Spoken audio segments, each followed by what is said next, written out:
Ողջույն սիրելի հայրենակիցներ, եթերում Նվանդապանն է եւ այժմ մենք զրուցելու ենք միջազգային եւ անվտանգության հարցերի հայկական ինստիտուտի հիմնադիր եւ տնօրեն Պարոն Ստեփան Սաֆարյանի հետ։ Ողջունում եմ պարոն Սաֆարյան։ Բարև ձեզ։ Ուրախ եմ, որ ընդունել եք հրավերը։ Աշխատակազմին եւ մեր լսարանին։ Շատ շնորհակալ եմ։ Այսօր սեպտեմբերի 27-ն է, մենք հիշում ենք 2020 թվականի սեպտեմբերի 27-ը, դա երկրորդ Արցախյան պատերազմի սկիզբն էր։ Տելեգրամյան ալիքներից մեկի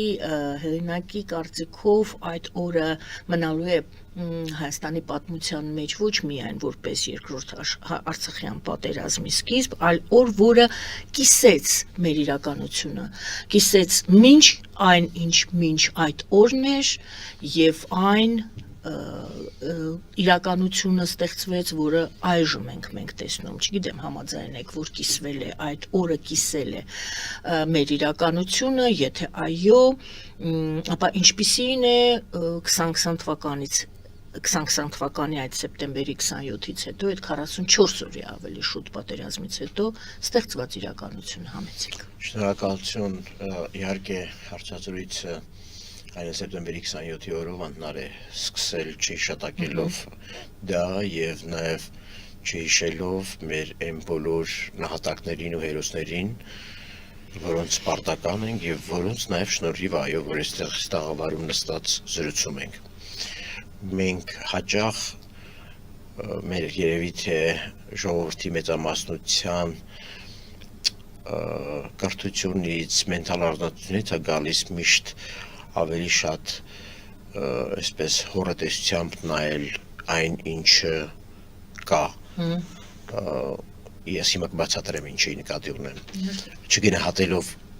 այն ինչը պահպանվել է, որտեղ մենք մի տեսակ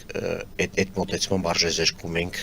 երկրորդ, այսինքն այն ինչը պահպանել են տղաները, իսկ նրանք իսկապես անհավասար ճակատամարտում արեցին այնքան, որքան որ իրավիճակը թույլ էր տալիս, այնքան, որքան որ մեր պետությունը պատրաստ էր պատերազմին, այնքան, որքան մեր ռազմաքաղաքական ղեկավարությունը կարողացավ ստրատեգիական առումով վարել այդ ամենը եւ ես շնորհակալ եմ նրանց բոլորին եւ ես երախտապարտ եմ նրանց բոլորին եւ ես բոլորին ասում եմ որ մենք հավերժ պարտք ենք իրենց եւ ես երբեք չեմ թերագնահատի այն ինչ նրանք արել են, ինչ է միայն այն պատճառով, որ մենք պարտվել ենք, որովհետեւ մեր մոտ այդ պարտություն կամ տանուլ տալ ճակատամարտ այդ բառից չերևաց նույնիսկ որ գոնե պահպանվել է Արցախի 25%-ը, հա, մենք նույնիսկ սկսեցինք չկարևորել դա, որովհետև եթե չկա ամբողջը, ապա մասը ոչինչ է։ Դրա համար երևի թե այդ պահածի վրա շատ լուրջ չդողացինք, չհասկացանք,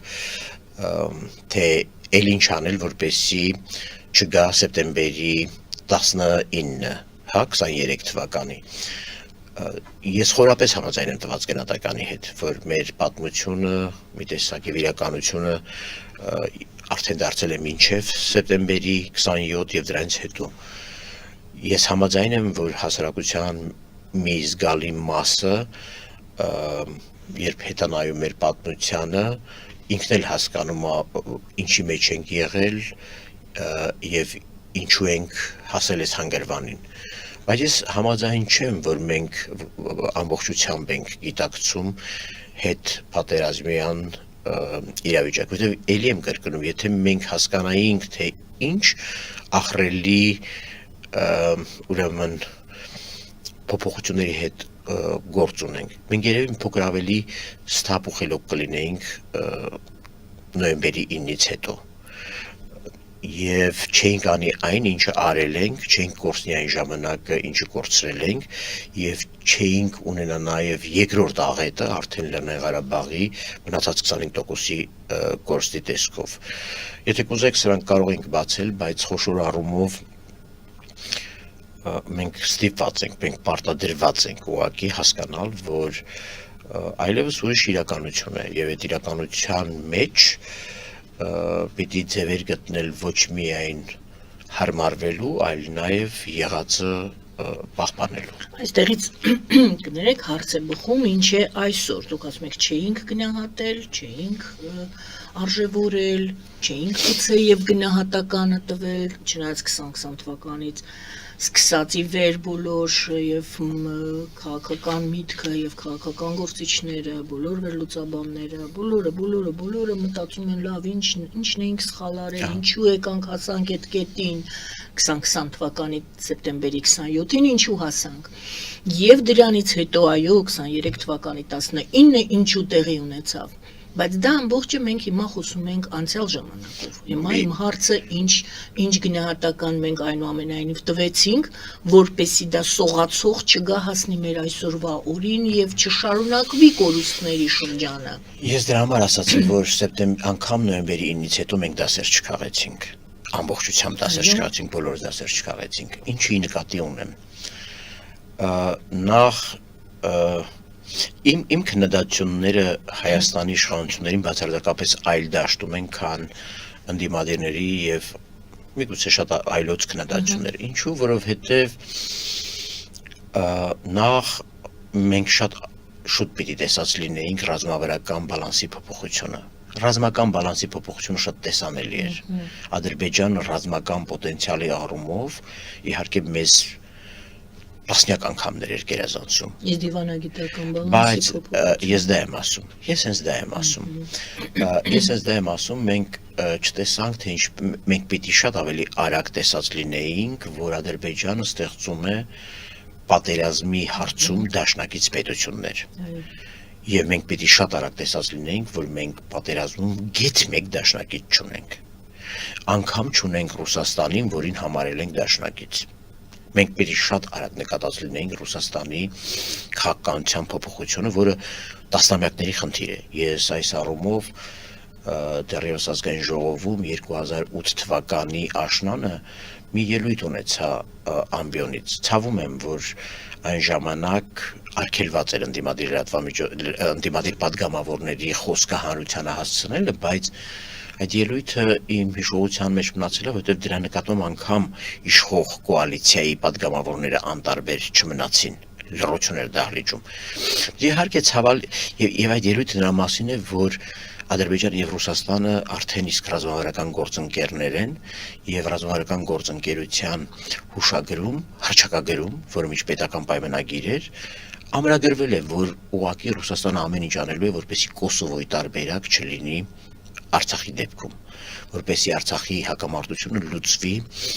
տարածքային ամբողջականության շրջանակներում եւ պարտավորվել է Ռուսաստանը շուտապույտ ջանքեր գործադրել։ Սա էական էր հասկանալու համար եւ ես խոսում 2008 թվականի աշնան մասին։ Բայց այն ժամանակ իմ եւ իմ նման մարդկանց ձայները մարգինալ էին, շատ փոքրամասնական եւ դրանք որևէ մեկին հետաքրքիր չէին, դրանք հանրությանը չէին էլ հասնում արկա լրատվական իրավիճակի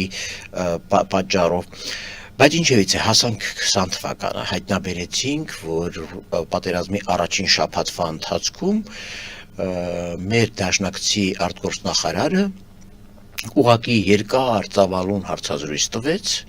Ռուսաստանի լրագրողներին եւ հայտարարեց, որ մոտավորապես հայտարարեց, դա մեր պատերազմը չի։ Այսինքն ամբողջ տեքստից կարելի է հասկանալ, որ Ռուսաստանն ասում էր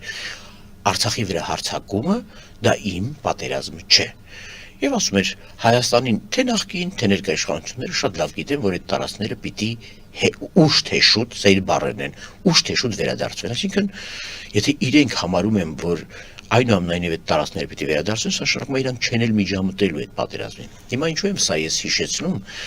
որ մենք պիտի հասկանայինք թեկուզ եւ առաջին շաբաթվա ընթացքում այս կարգի բաներ, եւ ոչ միայն այս կարգի բաներ, լիքը այլ նշաններ են եղել, ուղղակի ժամանակը խնայելու համար չեմ ուզում այդ բոլոր փաստական տվյալները բերեմ։ Մենք պիտի հասկանայինք, որ ուղղակի այսքանից հետո էլ մի հատ էլ գնալ ռուսական խաղապահության ճանապարհով, սա մեկ այլ աղետի է բերելու։ Ես եւ որ իմ հիշողությունների մեջ վերջին շաբաթվա ընթացքում հատկապես սեպտեմբերի 19-ի օրվա խորհրդով հիշեցի, թե ինչպես որպես հանրային խորհրդի նախագահ հանդիպում պահանջեցի արտաքին գործերի նախարարությունում, փակ հանդիպում եղավ Իմ հետ վերցրել էին նաև հանրության մեջ առկա մտավորականներ, փորձագետներ, որոնք ուղղակի իրենց կարողությունների չափով այդ շրջանում անում էին ամեն ինչ թիկունքում պատերազմի սպասարկման համար։ Եվ ես մտահոգված նամակներ էի պատրաստել ՄԱԿ-ի անվտանգության խորհրդում բոլոր անդամ երկրների դեսպաններին, որոնցից մի 2-3-ին անձնապես ճանաչում էի, շատ մտերիմ եմ եղել եւ ասացի ես ուզում եմ նամակներ ուղարկենք, որովհետեւ տեսանելի է, որ այլևս մենք տարածքները կորցնելով գնալու ենք, արդեն ջրականի մոտ ճեղքումը տեղի էր ունեցել մի քանի կիլոմետրանոց, հայկական զինված ուժերը գտնվում էին, այսպես ասած, կոլապսի եւ շփոթի մեջ։ Իմ հարցը հետեւյալն էր, երբ ենք պատրաստվում դիմել ՄԱԿ-ի անվտանգության խորհրդին։ Ինչու եմ սա ասում, որովհետեւ ես պատկերացնում եմ, որ եւ որ մենք հետ ենք նայում այդ կետին, ձեր ասած հարցադրման նշանակներում, ուր կարող էինք գնալ, ինչ հնարավորություն ունեինք, որը կարող էր մեզ ուր տանել եւ ինչ չենք արել, ես սա եմ տեսնում առնվազն, որովհետեւ 44 օրյա պատերազմի ընթացքում ՄԱԿ-ի անվտանգության խորհրդի 2 նիստ է տեղի ունեցել։ 2 նիստն էլ տեղի է ունեցել ոչ մեր նախաձեռնությամբ։ Առաջին նիստի նախաձեռնողները եղել են Գերմանիան եւ Բելգիան։ Երկրորդ նիստի նախաձեռնողները եղել են Ֆրանսիան եւ Ռուսաստանը։ Ինչու եմ սա շեշտում, որովհետեւ այդ նիստերից մենք որևէ տեղեկություն չունենք, որովհետեւ այդ նիստերը նույնիսկ չեն էլ հեռարձակվել։ Մենք չգիտենք էլ ով ինչ ելույթ է ունեցել այնտեղ։ Եվ դրա համար ես կարծում եմ, որ մենք առաջին բանը, որ պիտի արած լինեինք, այո, պիտի դնեինք ՄԱԿ-ի անվտանգության խորհրդի 4 բանաձևերի ուժով կատարման խնդրի հարցը տանեինք այնտեղ, որ ըստ էության այդ բանաձևերում, այո, եթե նույնիսկ այս հարակից տարածքներ կոչվածները ՄԱԿ-ի անվտանգության խորհուրդը համարել է նույնիսկ Ադրբեջանի միջազգային ճանաչված տարածք, այնուամենայնիվ ՄԱԿ-ի բանաձևերը թույլ չեն տալիս, որ կրակի դադարեցում էր պահանջում։ Այո, ես ինչու եմ սա ասում, որովհետև հարգելի Գայանե, մի փոքր առաջ անցնենք մեր երևակայության մեջ։ Եվ որ Արցախի ռազմաքաղաքական այդ դրա համար եմ ասում, Արցախում առավել քան չհասկաց Արցախի ղեկավարությունը առավել քան չհասկացավ, թե ինչա կատարվում մեր հետ եւ ինչա կատարվել եւ շարունակեցին պնդել ռուսական ծրագրով կանգնացնելու վրա։ Այդ ժամանակ ես նաև տեղեկություններ ունեմ վարչապետի ու եւ խորհրդանական, արտախորհրդանական ուժերի հանդիպումից այդ օրերին, որ տեղի էր ունեցել, որտեղ ինչ էին քննարկել, ըստ էության քննարկել էին ռուսական ծրագրով, ռուսական պլանով պատերազմը կանգնացնելու հարցը, այսինքն բոլորի պահանջը Հայաստանում, ցավոք այնքան բացական բաներ են տեղի ունեցել 44 օրվա ընթացքում։ Եղել է մի բան, համաձայնել ռուսական պլանին եւ կանգնեցնել պատերազմը։ Հիմա պատկերացրեք մի իրավիճակ։ Ենթադրենք Ռուսաստանը ուզում էր իր զորքերը տեղակայել Արցախում, որը ակնհայտ է ռուսական պլանի դեպքում։ Ներողություն փակագծերում պատերազմը պարտադիր էր, որ լիներ, որպես ռուսական պլանը կատարվի։ Այսինքն, որպեսզի ռուսական պլանը կատարվի, անհրաժեշտ էր, որ լիներ։ Սրան առանձին պատասխանեմ, էլ սա ավարտեմ։ Ենթադրենք, նշեմ ինձ մոտ եւ վերադառնամ։ Շատ լավ հարց եք տալիս։ Բայց եթե որն էր Մինսկի խմբում Ռուսաստանի եւ մյուս երկու երկրների Ֆրանսիա եւ ԱՄՆ-ի տարաձայնությունը, որ Ռուսաստանը ուզում էր հակամարտությունը լուծվի իր մոդելով եւ այնտեղ տեղակայվեն խաղապահներ։ Արևմուտքը հիշեցնում էր պարբերաբար, որ իրենք որոշում ունեն, որ ոչ մի երկրի Մինսկի խմբի համանախագահ երկրի կոնտինգենտ չպետք է տեղակայվի հակամարտության գոտում։ Բայց սրան հակառակ Ռուսաստանի առաջարկը ներառում էր մերթ ռուսական, մերթ ռուս-բելարուսական ուրեմն ներկայություն։ Հիմա եթե նույնիսկ սա էր խնդիրը եւ հարցը նա էր, որ տեսեք 3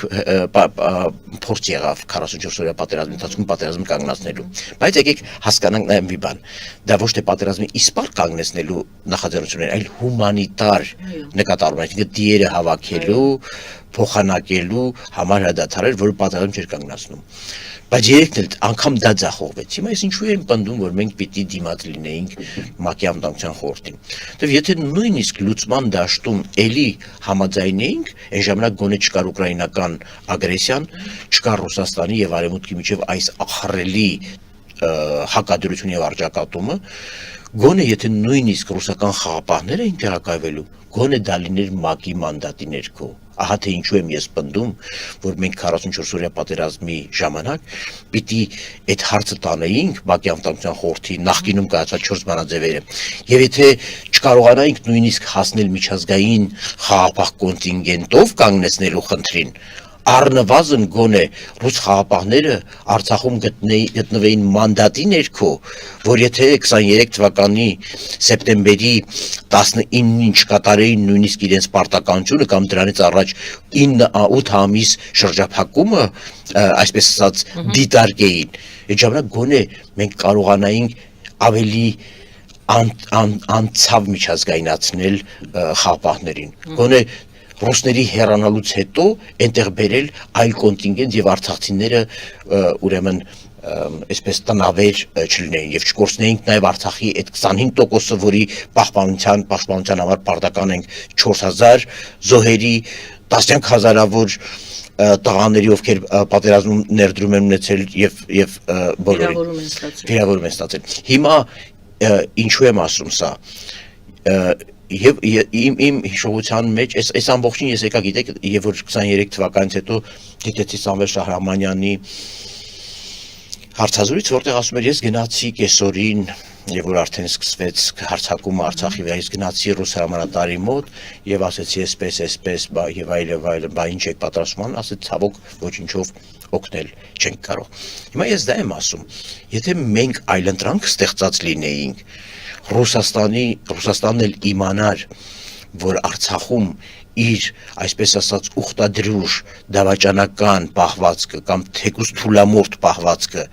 կարող է բերել այլ ուժերի տեղակայման, մենք ուրիշ վարքագծեր կունենայինք։ Դրա համար եմ ասում, որ ցավոք Հայաստանի Հանրապետության ընդդիմությունով, Հայաստանի Հանրապետության իշխանությունով, Արցախի ռազմաքաղաքական ղեկավարությունով, Արցախում ռուսամետությամբ թունավորված հասարակությունով, Հայաստանում ռուսամետությամբ թունավորված հասարակությունով մենք դասեր չքաղեցինք Ռուսաստանի վարքագծի փոփոխություններից, որոնք նկատելի էին մեզ, եւ շարունակեցինք գնալ դեպի փոսը, գիտեք, ծիծաղելի է, որ հիշում ես 44-օրյա պատերազմին, հիշում եք, եւ որ Տրամփի Անվտանգության խորհրդի քարտուղարը հայտարարեց, որ սկանդինավյան երկրների հետ կապվել են եւ քննարկում են Արցախում խաղապահների տեղակայման մասին։ Ինչ էր քննարկվում Հայաստանում եւ Արցախում։ Մենք դրանց լեզուն չենք հասկանում։ Դուք հասկանում եք սա ինչ է նշանակում։ Այսինքն ես չեմ ասում դա շատ իրատեսական է, չգիտեմ իրատեսական էր թե չէ, բայց այն որ մենք իսպառ բոլոր այլընտրանքների համար ճանապարհները փակել էինք, կանգնեցրու ռուսական պլանով, ահա եւ ռուսական պլանը, ահա եւ արդյունքը։ Հիմա ես եմ ասում 23-ի սեպտեմբերի 19-ի եւ որ Ռուսաստան նույնիսկ որոշած լիներ Ադրբեջանի հետ դավադրորեն դուրս գալ Արցախից, գոնե մենք կարողանայինք այնտեղ ժողովրդի անվտանգության ապահովման համար դիմել նորից ՄԱԿ-ին, այլ միջազգային մանդատ, եթե այդ մանդատը լիներ միջազգային։ Մենք դա չարեցինք։ Հիշում եք, եւ որ արձանագրությունների վավերացման պատմություն կա, Նիկոլ Փաշինյանը անդադ հայտարարում էր, մենք ստորագրել ենք Լեռնային Ղարաբաղում խաղապահների տեղակայման արձանագրության պրոտոկոլները, իսկ Ադրբեջանը չի անում։ Ինչի անեն, ոչ մի բան, հասկանում եք, ոչ մի բան, նույնիսկ թղթով պատշաճ մենք չենք ապահովել։ Դրա համար ունենք սա։ Հիմա ձեր հարցին վերադառնամ, շատ կարևոր հարց է։ Տեսականորեն ձեր հարցի պատասխանն է այո։ Բայց ես արդեն ավելացավ երկրորդ այստեղ։ Ուրեմն առաջին հարցը, որպեսզի ռուսական պլանը իրականանալ, արդյոք անհրաժեշտ էր, որ լիներ պատերազմ, եւ երկրորդը դուք ասում եք չենք դիմել։ Ինչու չենք դիմել։ Այդ երկուսը, որովհետեւ եթե դիմեինք, էլի կխափանվեր ռուսական պլանը։ Պատերազմ չսկսվեր, հարցի տեսքով եմ տալիս։ Էլի կխափանվեր ռուսական պլանը։ Ճիշտ է, ի վերջո խափանվեց, բայց այլ պատճառով խափանվեց ռուսական պլանը։ Բայց այդ փուլում 2020 թվականի սեպտեմբերի 27-ին Ռուսաստանը հրաշալի գիտեր, որ ինչ է սպասվում։ Ճիշտ է։ Ես առաջ չգնամ։ Հարցերս առաջի հարցին տեսականորեն հնարավոր էր խուսափել պատերազմից, եթե Հայաստանում համաձայն էինք ուղղակի առանց կրակոցի հետ վերադարձնել 5-7 շրջաններ։ Այդ դեպքում Ռուսաստանը չէր կարողանա խաղապահներ Չէ, դրա պայմաններից մեկը այն էր, որ մնացած մասում նախկին լեռնի հատվածում պիտի տեղակայվեն ռուս խաղապահներ։ Ռուսական պլանը դրա մասին է։ Շուշին չէր մտնելու այդտեղ։ Այո, չէր մտնելու։ Շուշիի հարցն է։ Ես դուք ճիշտ եք ասում, եթե Շուշին չմտներել, միևնույնն է, եկեք հիշենք 2018 թվականից հետո արկա Հայաստանում, որ իշխանությունը կարողանար այդ ոգևորության պայմաններում հաղթած զգացողությամբ եւ որ 25 եւ ավելի տարիներով պայքարելով այսպես ասած իշխանության բռնազավթման համանական կարգի տապալման դեմ հանկարծ գալիս է իշխանություն Նիկոլ Փաշինյանը եւ ասում է գիտեք որպեսի պատերազմ չլինի պիտի հանձնենք 5 շրջանները դուք եւ ես ինչ եք կարծում այդ հասարակությունը ինչ էր պատասխանելու 16 թվականին մենք ունեինք դրա պատասխանը Սասնա-Ծռերի Այո 16 թվականին Սասնա-Ծռերի պատասխանը ունեինք որքան էլ հասարակությունը ինքը ահաբեկչությունը չէր ընդունում այնուամենայնիվ այո հավաքվում էր խորենացիում այնուամենայնիվ քաղաքական պահանջի մասով համաձայն էր օրակարգի հետ որ չպետք է զիջվեն հետեւաբար Լևոն Տեր-Պետրոսյանը եւ նաեւ այլոք շատ են մեղադրում Նիկոլ Փաշինյանը թե ինչու ինքը 2018 թվականից հետո անմիջապես չանցավ հասարակությանը բացատրելուն, որ ճիշտը հողերը տալն է, բայց ես նույնիսկ եմ կրկնում հողերը տալ այն էլ ոչինչի դիմաց, որտեվ այդպեսին էր ձևակերպում հասկանում եք, որտեվ Արցախի կարգավիճակ չէր ֆիքսվում։ Գոնե այն մնացած ռուսական պլանը չի նախատեսել կարգավիճակի ամրագրում։ Միջանկյալ, չգիտեմ, ոչ միջանկյալ, այդպես չկա այդպիսի բաներ։ Եվ Հայաստանի պահանջը միշտ դա է եղել, այսինքն դուք վերանանք իշխանության մեջ գտնվող անձի անունից, ինքնությունից եւ հասկանանք արդյոք կարող է իրավիճակն է արդյոք կարող էր նա բացատրել այն հանրությանը, որը այսպես հաղթանակից արբեցած է։ Այսինքն ուզում եք ասեք, որ պատերազմը անխուսափելի էր, որովհետեւ Հայաստանը չէր համաձայնում այդ 5 գումարած 2, ինչու, որովհետեւ սկզբում 5 պետք է լիներ։ Գիտեք, ես չունեմ չէր համաձայնվում այդ բանը։ Ես չունեմ ձեր հարցի ըստույ պատասխան, ես ասում եմ տեսականորեն այո, բայց գործնականորեն եւ որ հետ եմ վերադառնում մինչեւ 27-ի Հայաստանը, սեպտեմբեր 27-ին Հայաստանը, ես չեմ տեսնում, գիտեք, որովհետեւ շատերի համար այս հասարակության մեջ այդ հեղափոխությունը նաեւ դրա համար էր, որ Հայաստանը հրաժարվի պարտվողական քաղաքականությունից, Հայաստանը հրաժարվի Արցախի հողերը սակարկելու քաղաքականությունից, եկեք բարձր շիտակ նայենք եւ չկեղծենք որովհետև մենք այդ հասարակության մեջ ապրել ենք եւ գիտենք ինչ էր մտածում մեր հասարակությունը, այո, եւ նաեւ ուզում էր, որ եթե անգամ փոխզիջումներ, ապա դրանք լինեն երկկողմանից։ Եվ դրա հետ մեկտեղ չունենալով դիվանագիտական եւ ռազմական բալանս, հա։ Ուզում եք այդպես եւ նաեւ այո, սրանք կապտում է այո նա, որ այդ իրավիճակում մենք չունեինք ոչ մի դաշնակից պաշտպանության հարցում, հա։ Իսկ ինչու՞ չարվեց այդ դուք անվտանգության խորհուրդում մի քանի անգամ նշում եք, որ չենք դիմել Ինչու չենք դիմել։ Չգիտեմ, ինձ ԱԳՆ-ում եւ որ ասեցի, իսկ երբ ենք դիմելու, ասեցին, եթե այսպես շարունակվի, ապա չենք բացառում որ դիմենք, բայց այդպես է 44 օրվա ընթացքում, որտեղ ես նույնիսկ ինչ չթույլատրվեց իմ նամակները անձանրիմանից ուղարկել, որովհետեւ ինձ ասեցին только через наш труп, այսինքն միայն ԱԳՆ-ի անունից, ես ասում եմ, ես հանրային պաշտոնյա եմ, ես իշխանության մաս չեմ կազմել։ Բայց չէի հարցնում այդ դեպքում եւ չէի գործում ինքնուրույն։ Հարցնում եմ, որովհետեւ ես չգիտեի իրենք ինչ են պատրաստվում եւ ինչին կարող եմ ես օգնել եւ ինչին կարող եմ վնասել։ Դա շատ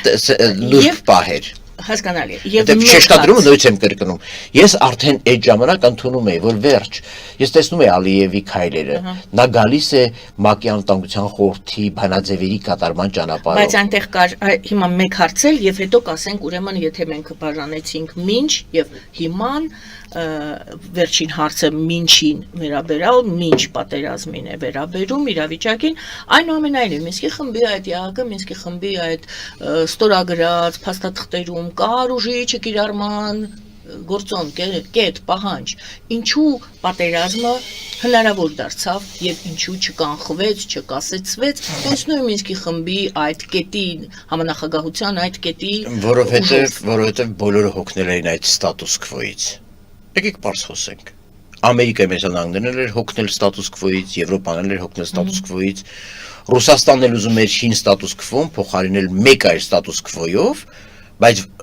այդ ստատուս քվոյում, նոր ստատուս քվոյում ամրագրել իր ինստիտուցիոնալ ներկայություն, ինչպես դա արել է Մերձդնեստրում, ինչպես դա արել է Այսինքն հենց գալիս ենք ռուսական ծրագրի իրականացման Հիմա գիտեք որն է, ես չեմ ուզում ասեմ, որ նա ավելի ուժեղ էր, քան Ֆրանսիան եւ Միացյալ Նահանգները։ Միանշանակ իր ազդեցության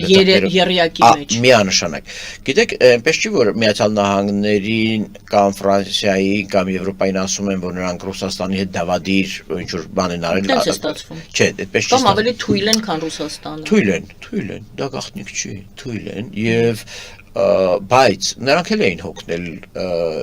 այս 30-ամյա չլուծվող կոնֆլիկտից ու նրանք էլ էին ասում ստատուս քվոն պետք է փոխվի, այո, բայց նաև ասում էին ձեր ասածը ոչ ռազմական եղանակներով հակամարտությունը չունի բայց պատերազմը սկսվեց։ Բայց պատերազմը սկսվեց եւ որովհետեւ գիտեք հիշեք դա կովիդի տարին էր, շատ լավ էր հաշվարկված ամեն ինչ, շատ լավ էր, անգամ Ադրբեջանում եւ Ռուսաստանում շատ լավ հաշվարկել էին, որ ՄԱԿ-ի անվտանգության խորհրդի նիստում հոկտեմբեր ամսին նախագահող երկիրը գիտեք ով էր? Ռուսաստանը։ Ռուսաստանն էր ճիշտ։ Ամեն ինչ հաշվարկված է եղել, հիմա ես նույնիսկ որ ասում եմ ՄԱԿ պիտի դիմեինք, մտածում եք, որ անիմաստ է, դրա համար եմ ասում, ես հետ չեմ մտածում, ես միշտ ասում եմ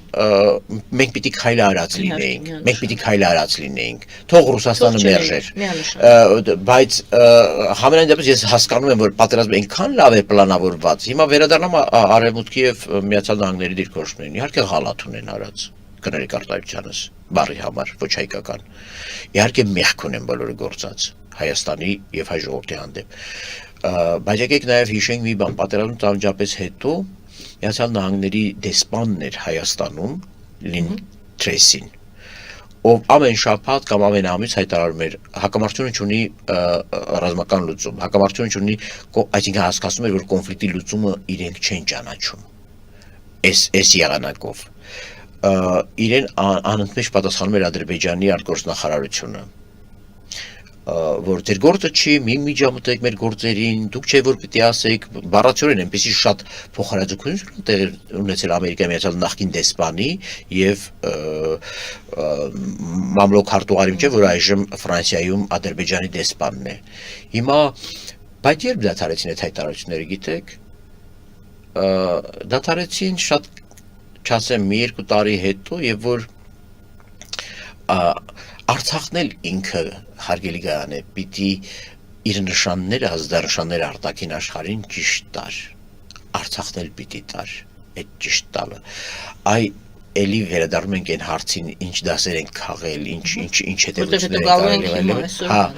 որտեվ Արցախում եւ որ չհասկացան պատերազմից հետո որ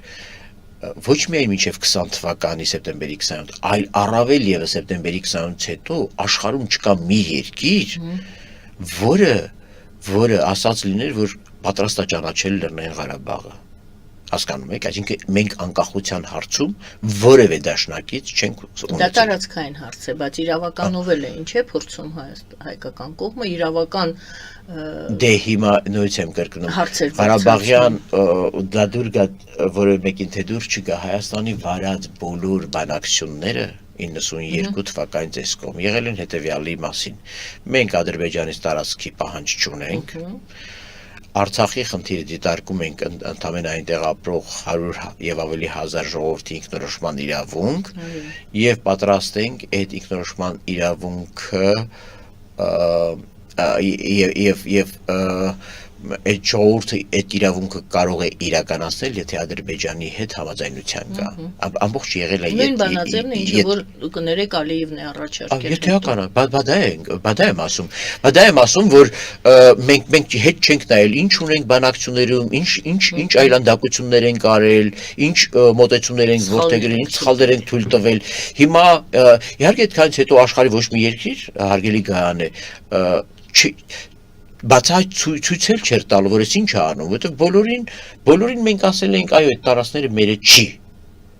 Նրանք էլ ասում էին, ձերը չի, դե տվեք։ Դուք էլ եք ասում, չէ՞ որ ձերը չի։ Բառացիորեն դա էին ասում։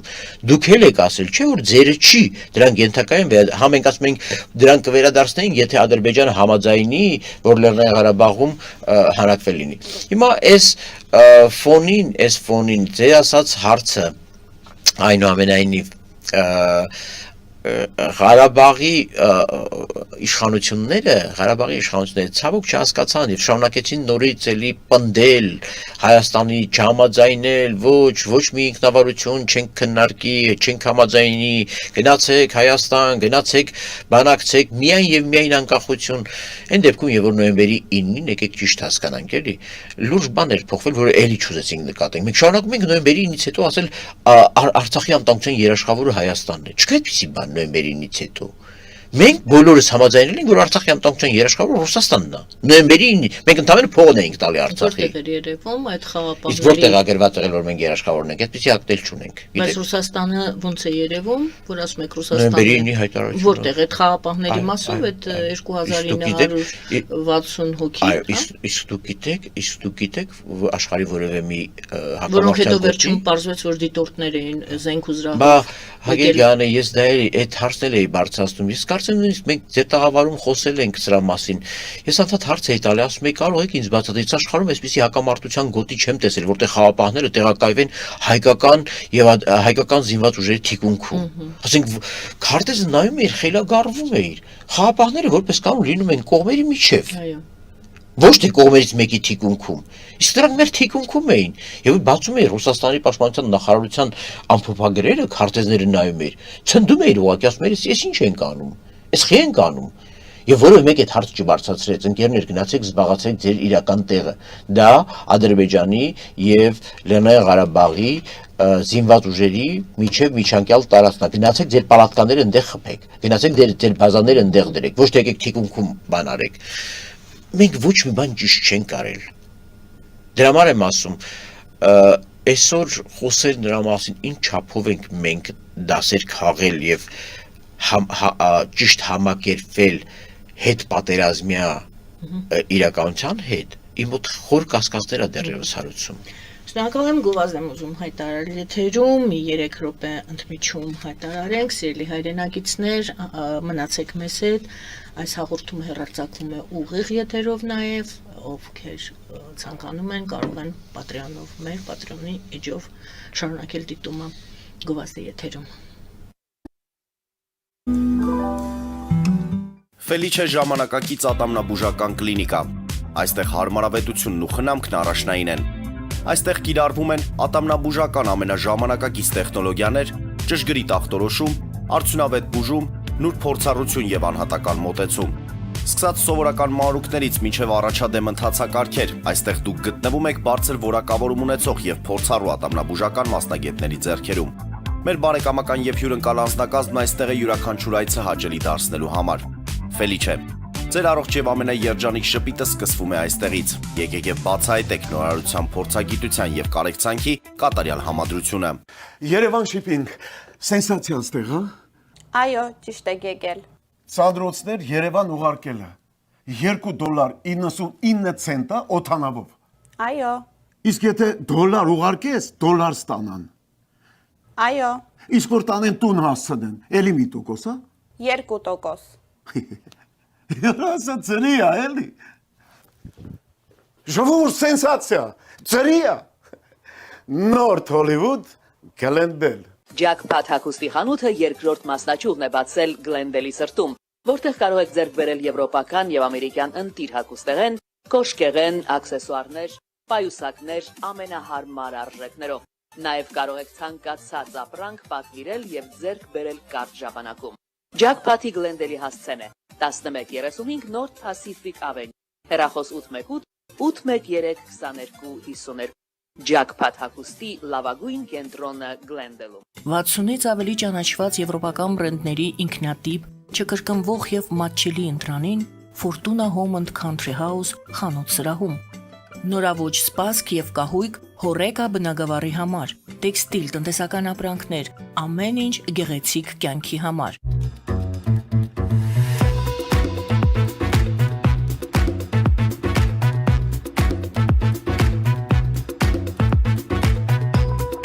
Արարատ ռեստորան, ընտանեկան եւ ընկերական ժամանցի լավագույն հասցե, սիրված արտիստներ, հյուրընկալ մթնոլորտ, հարուստ ճաշացան, անմահական խորտիկներ, Արարատ ռեստորան, հասցեն ամփոփող, սիրով սպասում ենք ձեզ։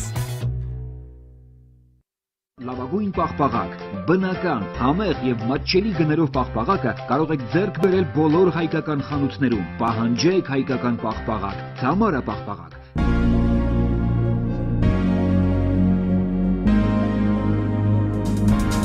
Տպագրեք ձեր գիրքը Նոյան տապան տպագրատանը, ինչպես նաև թերթեր, ամսագրեր, բուկլետներ եւ այլն։ Հասցեն քաղաք Երևան, Իսահակյան 28 առաջին հարկ։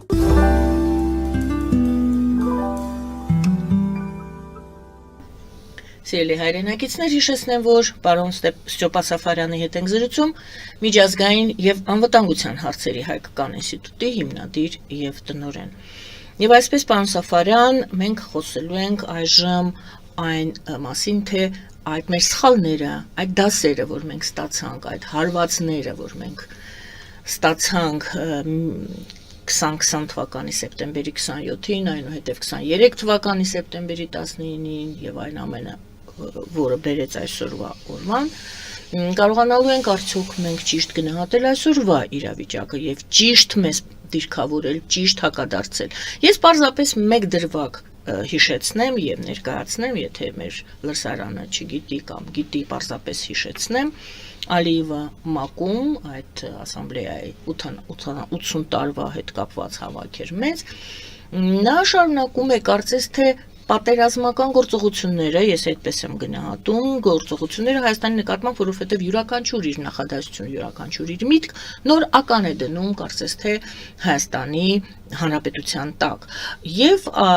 հայտնի իր ձևակերպումը, որը կարծում եմ բոլորն էլ նկատել են, նա ինչ ասեց Թրամփի ուղին անցնելու է Զանգեզուրի միջանցքով։ Չհիշատակելով, որ դա Հայաստանի տարածք է եւ այլն եւ այլն։ Եվ այսպես ինչից այսօր պետք է մենք, ինչ դասեր մենք կարող ենք քաղել,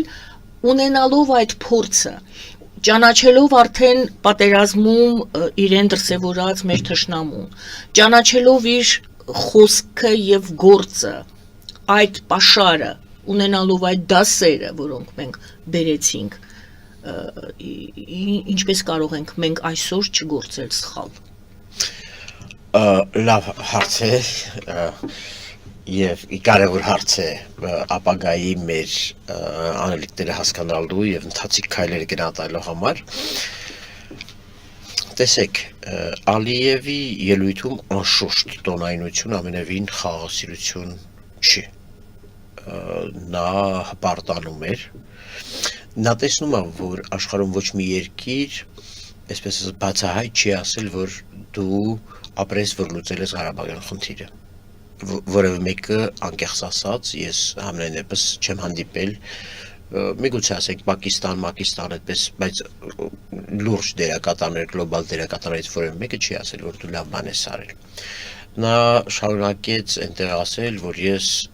նա շարունակում է լեգիտիմություն փնտրել իր արած քայլերի, որ ես հաղթեցի պատերազմը, ես հաղթել եմ նաև խաղաղությունը։ Սա իր ձևակերպումներն են։ Հիմա իհարկե ինքը նույնպես ինքնասիրահարված է եւ փորձում է ընդգծել որպես այս աշխարհի լիդերների մեջ իր գործը կատարած ուրեմն ղեկավար, բայց նկատելի է մի բան, ձեր արած արտահայտությունը, որ ասեցիք, այս արտահայտության մեջ կար մի խմբագրում։ Որ արտահայտություն, ականներ դնել են։ Շանհայի կազմակերպությունում նա ընդհանրապես չհիշատակեց ուրեմն Տրամփի երթուղու անունը։ Նա այնտեղ ուղղակի օգտագործում էր Զանգեզուրի միջանցք ձևակերպումը, որին պատասխանեց իդեպ Նիկոլ Փաշինյանը, հիշեցնելով, որ այդ ճանապարհը այլևս ունի անուն, դա TRIP-ն է, Տրամփի ուղին է, երթուղին է, եւ բացահայտ հայտարարեց, որ Վաշինգտոնյան պայմանավորվածություններից շեղում կա հռետորաբանության մեջ։ Հիմա Ալիևը փորձել է ինչ-որ ուղումներ կատարել, նկատի ունենալով, որ այնուամենայնիվ այդ գեներալների ասամբլեայում նաև ամերիկյան կողմն է փորձել է, այսպես ասած, երկու հակադիր բան իրար համատեղել Զանգեզուրյան միջանց։ Ձևակերպումը գտել։ Թրամփի ուղին անցնում է Զանգեզուրի միջանցք։ Դե հիմա ինքը եկել է նաև, եկեք հասկանանք, ինքը եկել է Նյու Յորքում սխալների ուղումը կատարել, շատ անհաջող է կատարել, որովհետև ադրբեջանական ընկալման միջանցքը եւ տրիպը իր պարամետրերով բացարձակ հակադիր բաներ են, որովհետև ադրբեջանական ընկալումը միջանցքի եղել է հետեւյալը, որ դուք ուզեք թե չուզեք, ինչպես ինքն է, այս տարվա սկզբին, հունվարի իր ելույթն եմ բանանում, վաղ թե ուշ այդ միջանցքը տալու եք, այդ միջանցքը գործելու է, իսկ այդ միջանցքը լինելու է Հայաստանի տարածքային ամբողջականությունից եւ ինքնիշխանությունից դուրս։ Այսպես ասեմ, Ադրբեջանը, որ այդ միջանցքի մասին խոսել է, միշտ կաշկանդվածություն է ունեցել, միշտ ինքը պնդել է, որ ինքը իր տարածքային ամբողջականությունը բան է արել, դուժել է։ Ինքը հիմա չի կարողանում մի կողմից ասի, որ Հայաստանի տարածքային ամբողջականության նկատմամբ ոտնձգություն ունի, բայց ինքը այդ խնդիրը միջանցքի բերում է ինքնիշխանության դաշտ, ոչ թե տարածքային ամբողջականության դաշտ։ Դա չի ասում բառացիորեն, որ տարածքը քեզ չպետք է պատկանի։ Նա ասում է այդ տարածքում դու չպետք է ինքնիշխանություն ունենաս ու վերահսկես։ Այսինքն ինքնիշխանության դաշտ է բերում։ Եկեք բարձ հասկանանք ինչ ասում։ Որտեղ ինքը գիտի, որ աշխարհը միջազգային ինչ է տալիս դա իրեն տալիս է դանա, ինքը կուզենար ունենար բացահայտ հիմքեր, նաև ասելու, որ այդ տարածքը քոնը չի, այդ տարածքը իմն է։ Ասում է, Ռուսաստան, դու այդ տարածքը նվիրել ես Հայաստանին։ Այդ պատմական մեղադրանքները ուրիշ բան են։ Զուգահեռ նա ֆոնը պահում է։ Ֆոնը պահում է, բայց ինքը այնուամենայնիվ չի ասում, որ այդ տարածքը Հայաստանի Հանրապետության միջազգայինորեն ճանաչված տարածքի մաս չի։ Նա ասում է, այդ տարածքում Հայաստանի ինքնիշխանություն չպետք է լինի, որտեղ ես իրան չեմ վստահում, որտեղ ես իրան չեմ ուզում տեսնեմ։ Իր սահմանապահը չպետք է ներկա լինի, իր մաքսավորը չպետք է ներկա լինի։ Հիմա ինչն է ՄԱԿ-ի անվտանգության, ՄԱԿ-ի գլխավոր ասամբլեայի նիստում իր ելույթի միակ իր այսպես ասած փրկության օղակը։ Այն, որ միջազգայինորեն միջանցք բառը ինքներդ էլ լավ գիտեք, այլ ընկալում ունի, քան այն ընկալումը, որը ունի Ադրբեջանը։ Միջանցք որպես կանոն այդպես ցավագին չեն վերաբերվում աշխարհում։ Մենք ինչ ենք ցավագին վերաբերվում, որովհետև մենք գիտենք Ադրբեջանը դրա տակ ինչ իմաստ է դնում։ Որովհետև ցանկացած հաղորդակցության ուղի, նավթամուղեր, չգիտեմ, ճանապարհներ եւ այլն գրականության մեջ են անգամ օգտագործել այսպես ասած ավտոմայրուղիների միջանցք։ Պարոն Սաֆարյան, այստեղ ներողություն եմ խնդրում, այստեղ մեկ ձևակերպում եւս կա, անխափան անխոչնդոտ, հիմա դա եմ ասում։ Այո, անխոչնդոտ։ Հիմա դա եմ ասում։ Նրանք միջանցքը եւ անխոչնդոտը իրար հետ են։ Ես դա եմ ասում, հենց դրա համար ադրբեջանական ընկալումն է վտանգավոր, ոչ թե միջանցք բառն է վտանգը, որովհետեւ Ադրբեջանը նույնիսկ իր տարածքում է այդ հատվածին Ֆիզուլիից, Վարակնայից մինչեւ Կովսական, այդ հատվածին ինքը անվանում է Զանգեզուրյան միջանցք։ Այսինքն ինքը միջանցք անվանում է նաև ջրական այդ բոլոր այդ հատվածներով Արաքսի այդ ափով եկող ավտոմայրուղին, որը կառուցել է, երկաթուղին, որ ինքը դրան էլ է միջանցք անվանում։ Ինքը ուղղակի ուզում է միջազգային հանրության մոտ միջանցք բառը օգտագործի, իմանալով, որ միջազգային մակարդակում դա ցավագին բառ չի, բայց մենք հայերս գիտենք, թե ինքը ինչ է դնում այդ միջանցքի։ Հա։ Հիմա այստեղ խնդիրը հետևյալի մեջ է, որ բարեբախտությունը դեռևս նրանում է, որ օգոստոսի 8-ի Վաշինգտոնյան համաձայնագրերում ինչ որ հստակեցումներ արվեցին։ Այդ հստակեցումները հետևյալի մասին են, առաջինը, որ այդ ճանապարհները եւ այդ ամբողջը պիտի գործի Հայաստանի ինքնիշխանության, տարածքային ամբողջականության եւ իրավասության շրջանակներում, այն ընկերությունը, որին տրվում է այդ երթուղին զարգացնելու իրավունք, պիտի գործի Հայաստանի օրենսդրությանը համապատասխան, սա չափազանց առանցքային բան է, եւ երրորդը իսկ այդ ընկերությունը, որ մենք այդ ընկերությանը նաև չենք տալի վերպետական առանձնահատկություններ, բերում ենք Հայաստանի օրենսդրությանը, նշանակում է այդ պետությունում եւ հարկային նկարամտնի, դրա ենթակառուցվածքներ եւ մաքսային նկարամտնի եւ սահմանապահ նկարամտնի եւ իրավապահ նկարամտնի եւ այլ։ Այսինքն այս ակնհայտ Ալիևը ինքը այդքան էլ գոհ չի Վաշինգտոնյան պայմաններից հանուն արդարության։ Դրա համար է ինքը շարունակում ցկվել դեպի միջանցքը։ Եթե միջանցք բառը, եթե Ալիևը գոհ լիներ եւ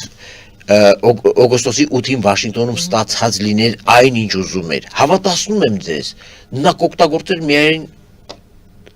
Թրամփի երթուղին, եւ որ նա Թրամփի երթուղու հետ միասին դեռևս շարունակում է օգտագործել Զանգեզուրի միջազգային շարունակում է դժգոհ է։ Սանշանակում եւ նաեւ այդ հարցով, որովհետեւ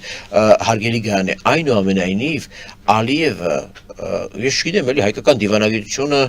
ձեր ասած տարբերակի դեպքում, եթե ես հիպոթետիկ պատկերացնեմ, հա, առնվազն պիտի անմեղսունակ լինի, որ չկարողանա հիմնավորել, որ օրինակ մաքսավորի կամ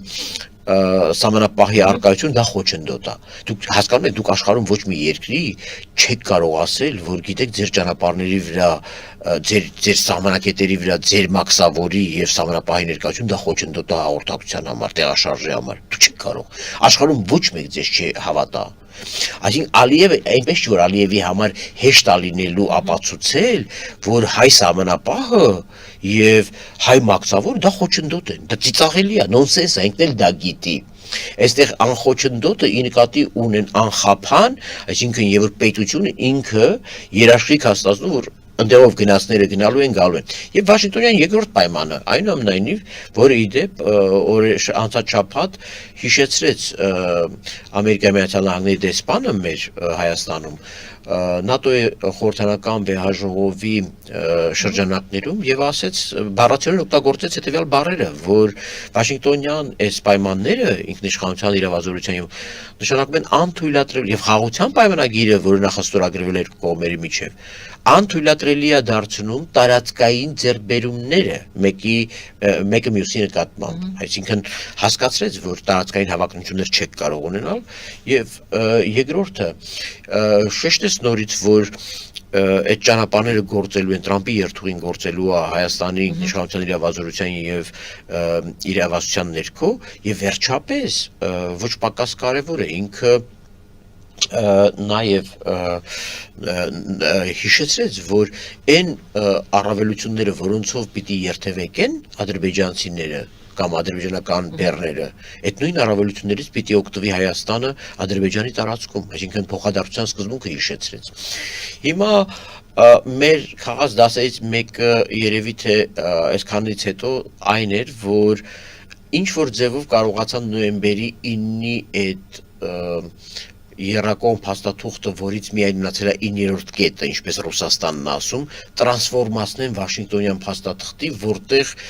արդեն այլ երկրի օտար ուժերի, այսպես ասած, վերահսկողություն սահմանված չի, որովհետև նոյեմբերի 9-ում ի՞նչն էր վտանգավոր, ոչ թե նոյեմբերի 9-ի 9-րդ կետը, չգիտեմ ինչ էր, այլ որովհետև դրա ընթերցումները Ռուսաստանի եւ Ադրբեջանի կողմից խայտառակ վտանգավոր էին Հայաստանի համար։ Նրանք ասում էին վերահսկողություն բառը եթե գրված է, վերջ, ուրեմն դե ֆակտո մենք պետք է լինենք։ Եվ անխափանն է հետևյալը։ Հա, այս երկու բառի համակցությունը շատ վտանգավոր բան է։ Անխափանը ֆիքսվել է ընդամենը նշանավորելու համար։ Ես համաձայն եմ, որ լավ բան չի արվել, որովհետեւ նրանք 9-րդ կետից այդ անխափան բառը այնուամենայնիվ վերել են 8-րդ։ Դե միայն այդ են կարողացել Էդ էլ ուղղակի Հայաստանի այսպես ասած օգոստոսի 8 որովհետև գիտեք ինչ այդ բառը բերել են հա բառը բերել են քաշելով բերել են եկեք հասկանանք որ այդ անխափանը նաև վերաբերվում է փոխադարձության պատահական չասի փոխադարձության սկզբունքով տարածվում է նաև Ադրբեջանի վրա եթե այո ինչպես դուք ասում եք մեր դիվանագիտությունը կարողանա հիմա եթե այդքանը չանի եթե պետք է լռի եթե իր դեպքին պետք է ասեն հայ սահմանապահը խոչընդոտ է հայ մաքսավորը խոչընդոտ է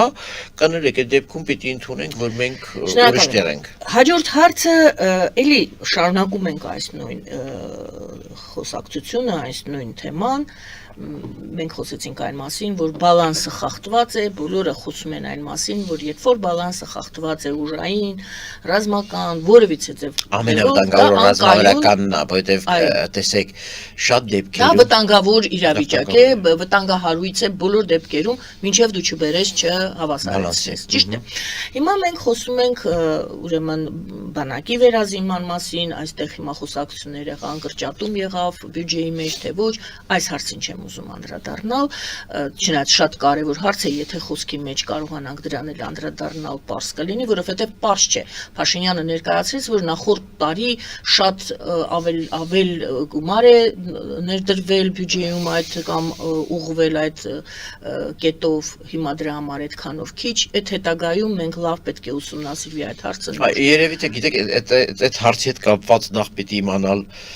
Ընդհանրապես մենք ինչ պահանջներ ունենք սպառազինության։ Կարող է իսկապես հիմնական սպառազինությունները, ոնց մակերեսային ես չի որոնք պետք են ձեռքաբերվել եւ իհարկե պետք չի բերել նյութ քիչ կա ձեռքներիս, կլանելու խնդիրներ կարող է կա նյութը բայց փաստացի բոլոր դեպքերում որպես ուղերձ իհարկե ականջահաճո չէ։ միանշանակ եւ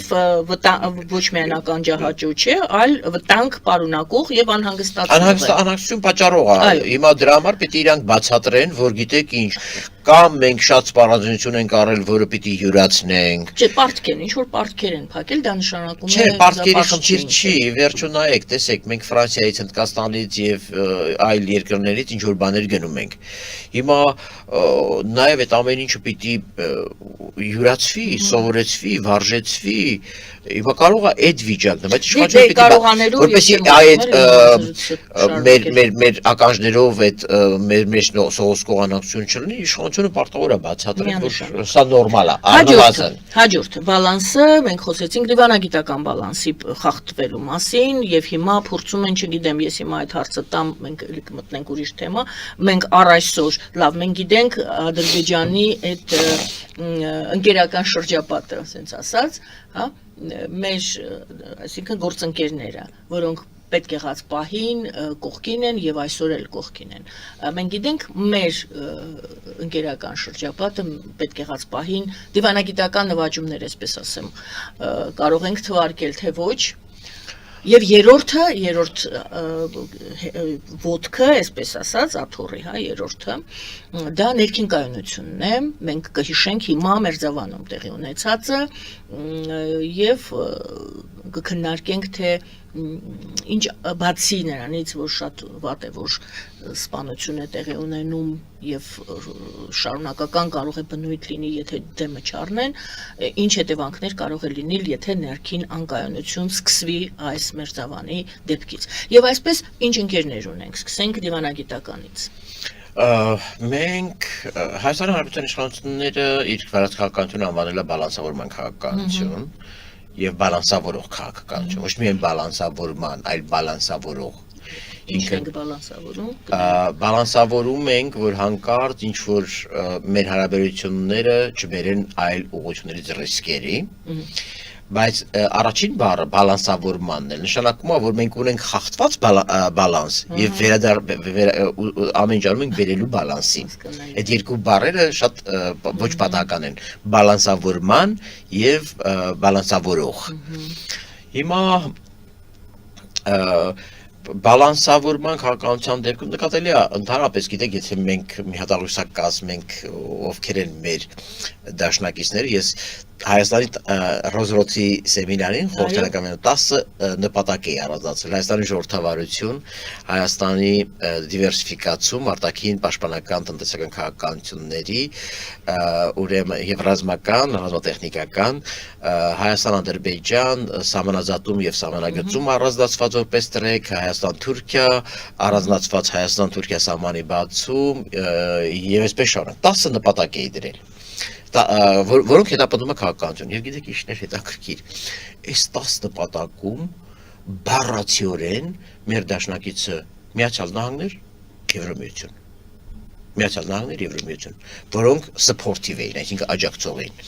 եւ այս 10 նպատակներից 8-ում Ռուսաստանը հակառակորդ։ Դուք հասկանում եք, թե ինչ խայտառակ բան է, այսինքն մենք ունենք քաղաքականության 10 առանցքային նպատակներ, որոնցից 8-ի հարցում Ռուսաստանը դեմ է մեր քաղաքականության նպատակներին։ Հայ-թուրքական հարաբերությունների հələ հայ-թուրքականում գիտեք, այնտեղ հələ բաներ պայմանական է կամ մտահոգված է, եթե դուք աղյուսակը տեսնեք, շատ ուշագրավ, այսինքն իրանք դիապազոն մտահոգվածից մինչև դեմ։ Այսինքն կարան ինչ որ պայման, եթե իրանք ձեռնտու լինի, եթե իրանք շահեն դրանից եւ այլն, բայց խոշոր առումով դեպի ուղղություն, դեպի դեմն է։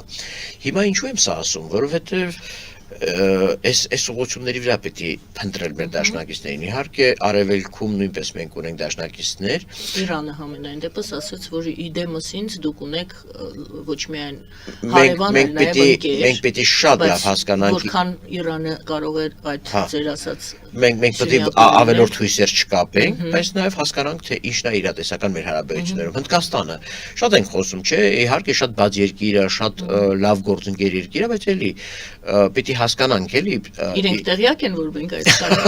հասկանանք, իսկ իրենք տեղյակ են, որ մենք իրենց հետ հա, տեղյակ է, ես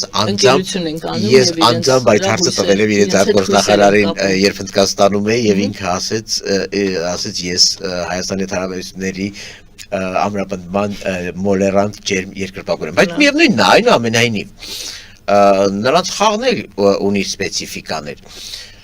բոլորի խաղը ունի սպეციფիկա, բոլորի քաղաքականություն, բայց այս առումով տեսանելիորեն մեր հիմնական դաշնակիցը դա արևմուտքն է, Միացյալ Նահանգները եւ Եվրոպան, որովհետեւ այն 10 քաղաքական նպատակներ, որոնք այսօր Հայաստանը դրել է իր առաջ, 10 քաղաքական նպատակներում միակ երկրներն են, որոնք 10 կետով էլ ուղղակի սփորթիվ են, նրանցից որոշների դեպքում շատ ուժեղ աջակցող, որոշների դեպքում ուղղակի աջակցող, հետեւաբար մեր հարաբերությունները այսպես պիտի զարգացվեն այս ուղղություններով, տեսանելիորեն դա շահերի վերությունն է, շատ տարական մի բան ուղղակի ցույց տալիս։ Հաջորդը հատուկ ասպեկտ մենք ունենք մեր բարեկամներին, մենք առայժմ երբ մեր քաղաքականությանը նայում ենք, մենք այսպես ուզում ենք բոլորի հետ լավ լինենք այդ վիճակներն, կենցաղային լեզվով ասած։ Դիմենք Մոսկվա, հետո Նյու Յորք, ընդ որում շատ տարօրինակ էր։ Ես իհարկե հիացած չեմ ոչ Շանհայի գնալով, ոչ Մոսկվա գնալով, բայց եկեք հասկանանք, որ կտրուկ շարժումների Բանոս Իրադեղյանի այդ խոսքը ես քաղաքականություն եմ միշտ բերում, Հայաստանը փոքր արագությունների երկիր է։ Մենք այսպես չենք կարա շատ կտրուկ շարժումներ։ Բայց ճիշտ ուղղությամբ պետք է գնաս, ուզում ես դանդաղ գնա, ուզում ես արագ գնա։ Վեկտորը ճիշտ է լինի։ Անխոս դրանում գնալ եւ պատին դանդաղ գնալ եւ մեր հնարավորությունները ճիշտ մեր լանդշաֆտի նման են, ինչ զարմանալի է, չի, ասենք լեռները բանը մեծ արագություններ չես կարող մեքենայով բացել։ Բայց լեռը չի խոչընդու, դու գիտես ոնց անցնես։ Համաձայն եմ։ Հիմա եթե մենք դեռևս չենք կարողացել լիքը ֆունդամենտալ խնդիրներ լուծել, եթե լիքը մայրաքաղաքներում ի վերջո եկեք հասկանանք, ինչ որ մեկի հետ ընկերություն դա երկկողմ ճանապարհ է, երկկողմանի երթևեկությունը, հա, մենք անդադ գնանք թակենք, էնա Թուրքիան էլ է 50 տարի է թակում է Եվրոմիության դուռը, ընդունել են իրան, չեն ընդունել։ Հիմա դրա համար եմ ասում, այն մյուս մայրաքաղաքն էլ պիտի ինքը ասի, ես ուզում եմ, որ մենք ինքը գիտի, որ հնդիկները չգիտեմ ինչքանով գիտեին կամ ինչ էին հասկանում այդ մերձեցման տակ, բայց Եվրոմիության դեպքում նկատելի է, որ մենք նոր հաջորդ քայլը պիտի կատարենք, մեր հարաբերությունները բարձրացնենք ռազմավարական գործընկերության մակարդակին։ Նրանք սպասում են, կարծում եք։ Փաստաթուղթը պատրաստված է, թե ինչու մինչև հիմա չի ստորագրվել, ինձ պատճառները հայտնի չեն, ասում են, որ շատ տեխնիկական են, որովհետև 27 երկիր պիտի առնվազն իր կառավարությունների մակարդակով հավանություն տա, որպեսզի այս նոր ռազմավարական գործընկերության օրակարգը ստորագրվի։ Եվ ես հուսամ, որ մինչև հաջորդ տարվա գարունը այդ կունենանք այդ փաստաթուղթը, որը արդեն մի level է, որ մի սիգնալ է, որ այո, մենք ուզում ենք ավելին մոտենալ։ Հիմա եւ որ դա էլ տեղի ունենա, այդ դեպքում արդեն վիզա լիբերալիզացիան է սկսվում, Շենգենի վիզայի ազատականացումը, որը չափազանց առանցքային է։ Այստեղ էլ եթե մենք տեսնենք 27 երկիր մեր առաջ ճանապարհը բացեցին, ուրեմն նշանակում է այո, ընկերներ, մենք ուզում ենք ապրել նույն տարածության մեջ։ Այսպես կգրանք դրա համար, քանի դեռ այս խնդիրները չկան, ինչ որ միտեղ հասկանալի են դառնում, ինչու են գնում շքերթների, մերթ Պեկին, մերթ բան, ակնահաճո չէ,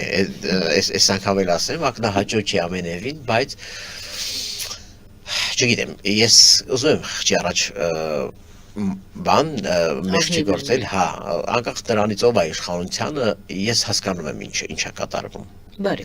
Հիմա գալիս ենք Մերձավանին։ Ներքին ինչ է կատարվում, եկեք հասկանանք, դա պարզապես նեղ ինչ-որ մարդիկ իրար հետ լավ, այսօր անգամ վենդետա բառը ես տեսա գրված էր, չգիտեմ ով էր օգտագործել, կարծեմ հենց նույն Ալեն Սիմոնյանն էր տենց բացատրում, որ ահա պարզվել է սա պարզ վենդետա է։ Դե վենդետան կարող է լինել նեղ ընտանիքների մեջ, բայց զուտ վենդետա է, այդպես է պետք դիտարկել եւ Դե գիտեք այն պատմությունը, որը պատմում են այդ համայնքի մենակ ես երեք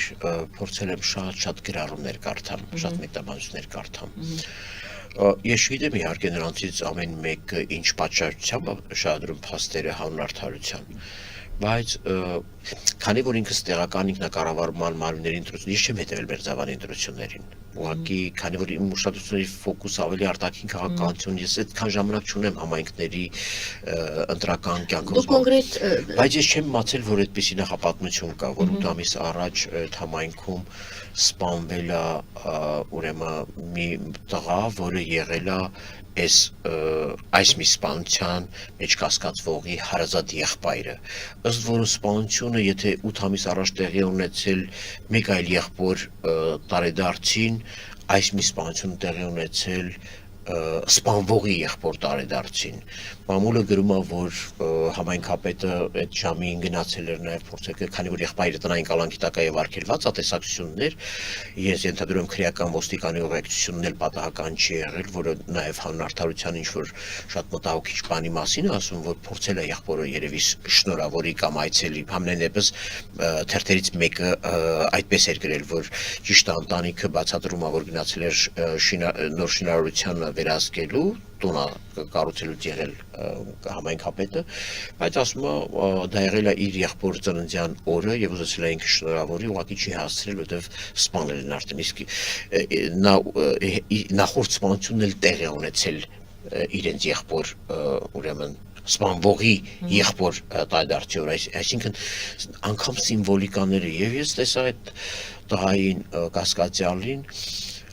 ճիշտ նահած իսկապես իր աչքերում եւ դեմքի արտահայտությունում կար բավարարվածության զգացում, որ ես դա արեցի։ Դու եւ որ նայում էիր այդ խոշորացված պատկերը, սարսափում էիր իհարկե, որ ուղղակի ես իմ վրեժը լուծեցի։ Դու տեսնում, նա չէր փորձում լրատվամ ցանկացած այդ դեպքերում, եթե որևէ մեկ ուզում արդարանալ, օգտագործում է լրագրող իր ոտքով եկել էր, չնայած անթույլատրելի էր, որ լրագրողին թույլ էին տվել խոզարկության վայրներ թափածել, բայց նա օգտագործել էր հնարավորությունը, ասել ես ազնիվ եմ, ես չեմ արել, ինչ շարով են տալիս եւ նա չարեց, ոչ մի բան չարեց, նա ոչ մի երկու հայտարարություն չարեց։ Իմ հարցը դա առանձին դեպք է, թե դա պետք է նայեք, կրիմինալ իրավիճակը անշուշտ գոնե արկա պատմությունը ցույց է տալիս, որ մենք գործ ունենք, իդեպ միտեղ կարդացի, որ ասում են, որ անգամ 8 ամիս առաջվա տեղի ունեցածը, սա դեռևս ամբողջ պատմություն չի, դրանից առաջ էլի Այսինքն կարելի էր կանխել, սա կանխատեսել եւ կանխել, հա։ Ես կարծում եմ, որ եւ հետագան էլ պետք է կանխատեսել եւ կանխել, որովհետեւ եթե իհարկե հիմա այդ մարզի կարծեմ ոստիկանության պետն էր թե ով էր ազատվել էր, բայց կներեք էլի, ասենք 8 ամիս առաջ սպանությունը տեղի ունեցել։ Մարդը սпасել է արդարադարձ, ես բացարձակապես չեմ ուզում հերոսացնել եւ արդարացնել սպանության մեջ կասկածվողին, բայց 8 ամիս առաջ տեղի ունեցել սպանություն։ Եվ սպանությունով ձերբակալված մարդ չկա, կա ընդամենը մեկը, որ տնային կալանքի տակ է։ Դուք ինչ եք ուզում, մարդը ինչ եք ուզում եք այդ պատուհանը չբացվի ահաբեկչության կամ տերորի կամ վենդետայի, բացվելու է, որովհետեւ ես նայեցի հարցազրույցը ինչ որ հավատ տեսա 8 ամիս առաջվա տված հարցազրույցեր էս տղայի 8 ամիս առաջ նա խոսում էր որ այսպես կանի այնպես կանի նախաքննությունը քննչական մարմինը տեսնում ես հույս է ունեցել հետո հանկարծ պարզվում է հույսը կտրվել է արդարադատությունից հույսն է կտրվել այո արդարադատությունից հույսը կտրել է որ նա մտածել է որ համայնքի ղեկավարը այնքան ազդեցիկ է իդեպ տարբեր մարդկանց այդ թվում ընդդիմադիր գրառումով մարդկանց հա օրինակ Նայիրի Հոխիկյանի էջից իմացա որ ասենք սպանվողի եղբայրը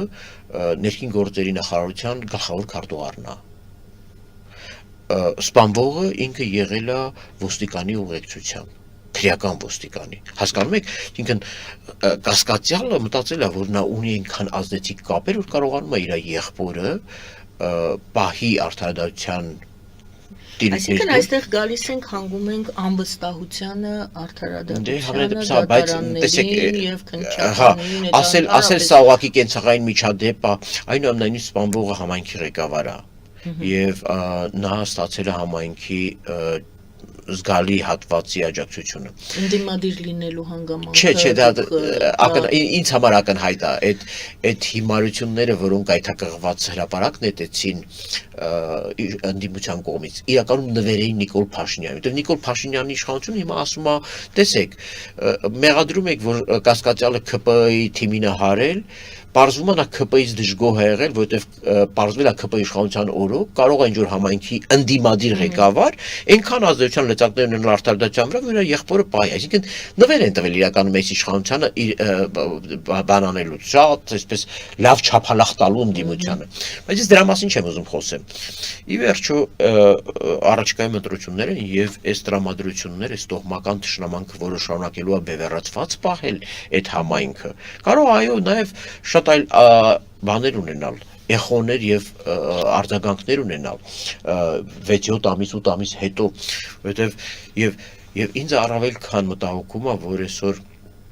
8 երեխաներ անհայրության մեջ են։ Երկուսը այս կասկածյալինը, 4-ը հանգուցյալ համայնքապետինը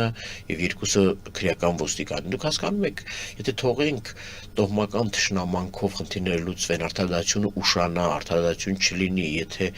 այս ընտանիքներից տոհմերին հաշտեցման, չեմ ասում բարիշացնելու, բայց այդ վրեժի իրականացում, հետագա վրեժի իրականացումից հետ պահելու քայլեր չարվեն, իհարկե վտանգավոր բաներ լինելու են։ Դրա համար ինձ համար կարևոր է այս ամեն ինչը, եւ որ մենք ինչքան էլ ինքը քաղաքական պատճառներ չունի, այսինքն նրան չեն սպանել, որովհետեւ նա համայնքի ղեկավար էր։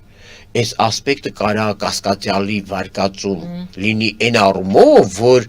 նա համայնքի ղեկավար էր, դրա համար էր կարողանում ազդել արդարադատության վրա եւ իմ եղբոր սպանության պատասխանատուն ընդհանրեն տնային կալանքի տակ է եւ պատժված չի, հա, այս նրա վարկածի շրջանակներում կարա լինի համայնքի ղեկավարի իշխանություն լինելու հանգամանքը, բայց փաստը մնում է փաստ, որ մենք ի վերջո սա ոնց որ պատերազմն էր, այս միջադեպն էլ ցույց տալիս, թե ով է թերացել։ Բալավ այդ տարածքի ոստիկանները, պատասխանատու ոստիկանները ինչով են զբաղված եղել, եթե իրանք չեն նկատել թշնամանքի կամ դժգոհության կամ վարքագծի ռադիկալ աճը։ Երիտասարդը, ասենք, պատմում եմ, որ 8 ամիսա չի սափրվել, չի կտրել մազերը եւ այսինքն մարդու հետ ինչ-որ բան է կատարվել, մարդուն այդ տրավմայից հանող, այդ վշտից, այդ ամեն ինչից հանող չի եղել, ասենք հոգեբաններ կլինեն, չգիտեմ, բալավ ուր են այս ինստիտուտները, ասենք, էլի պետությունը այդ ամեն ինչ, այդ աչքը վերահսկող, կանխարգելող այդ ձեռքը ուր է պետության։ Սարմով այո, համայնքներում պետք է ուշադիր լինենք, որովհետև դրանք շատ սպეციფიկ կյանքով ապրող վայրեր են եւ օրգանիզմներ են եւ այստեղ ուղղակի թույլ տալ, որպես ես թշնամանք խորնա, ներեցեք, սա որևէ մեկիս շահից չի բխում։ Եվ ընդհանրապես պատասխանատվություն չկրի բռնության եղանակով կամ սպանության եղանակով խնդիր լուծողը, սա նոնսենս կլինի, սա նոնսենս կլինի հասարակության յուրաքանչյուր անդամի նկատմամբ համար։ Շնորհակալ եմ, պարոն Սաֆարյան, շնորհակալ զրույցի համար։ Շնորհակալություն։ Շնորհակալություն, սիրելի հայրենակիցներ, պարոն Ծոպա Սաֆարյանի հետ էի զրուցում միջազգային եւ անվտանգության հարցերի հայկական ինստիտուտի հիմնադիր եւ տնօրեն։ Զրուցում եմ ես Գայանե Առաքելյանս, բարին ընձեզ եւ լավ օր։